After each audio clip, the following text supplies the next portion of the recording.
Parents of an 11-year-old boy have launched legal action against his primary school after a teacher reported the child to the government's controversial counter-radicalisation scheme. During a debate, the boy was asked what he would do if he found himself with a lot of money, to which he responded, "Give alms to the oppressed," as in charity, which the teacher heard as arms, as in weapons. Well, following the school's referral, the police concluded the boy's comments didn't show radicalised behaviour and the claim was without merit. But the parents have demanded a full apology and say the incident must be removed from his record. It's not an isolated incident either, with other youngsters referred over similar misunderstandings.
Well, joining me now is the lawyer representing the family of the boy referred to Prevent over the arms misunderstanding, Atiq Malik. Atiq, afternoon. Very good to talk to you on this.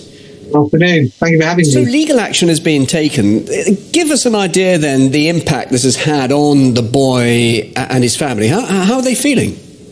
The impact's been absolutely huge. This is a very reserved family, a very professional family who have never had any interaction with law enforcement or the media and never had any issues with school or at work.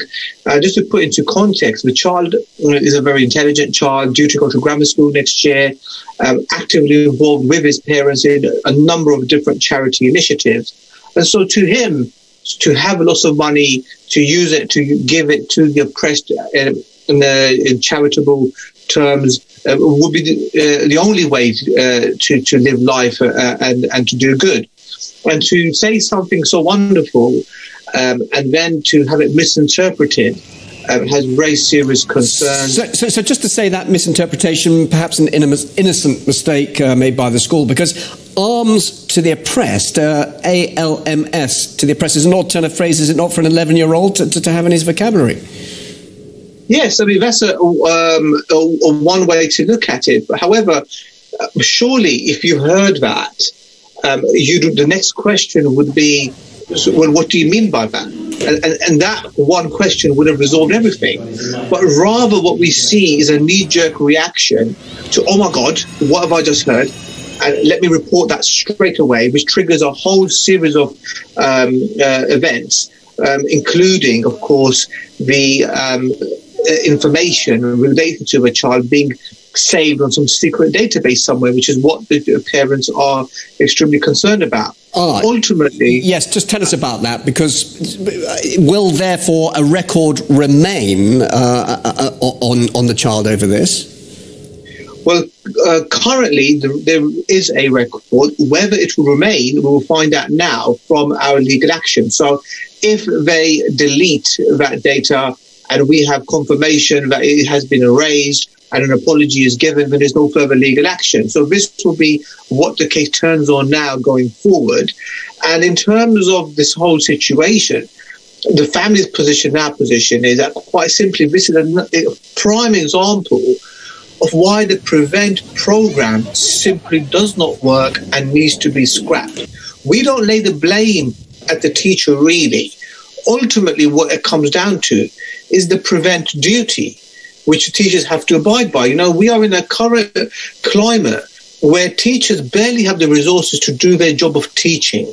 And when you place an additional burden on them to police their students with these racist and religious stereotypes incorporated into the Prevent program. So how does this? It does put teachers in a very difficult position, as you acknowledge. So how does this strategy, the Prevent strategy, need to change, do you think, to stop this kind of case being flagged up in the future? It just needs to be scrapped. This isn't the first time this has happened. It's happened over and over. The advocates for Prevent say we need Prevent to battle radicalisation and extremism. But safeguarding has always existed that can tackle that. Criminal legislation has always existed that can tackle that. Ireland still has a problem with terrorism. There is no Prevent programme there, yet it's part of the UK. America, who launched 9/11, do not have a Prevent programme. So why does the UK believe in England it is necessary? OK, Ajit, here you are, the family lawyer now. Isn't an apology not going to be enough then if it's issued by the school? And the police have said there's no suggestion of radicalisation. Why isn't this the end of it then? If we get an apology, or if you get an apology, why legal action? And what do you hope to achieve? Just very briefly. Well, this is the question I asked a father just yesterday. What do you wish to achieve? And to be honest with you, his only concern is the deletion of that information from their secret database, because we've seen in so many situations where people have been affected by these secret databases as they go through life. And why should a child, an innocent child, have their data saved on some database? Right. Because that sort of conduct should normally be reserved for criminals. Thank you very much. We're out of time. Thank you very much for joining us and telling us more about this case. Very much appreciate your time. Thank you. Well,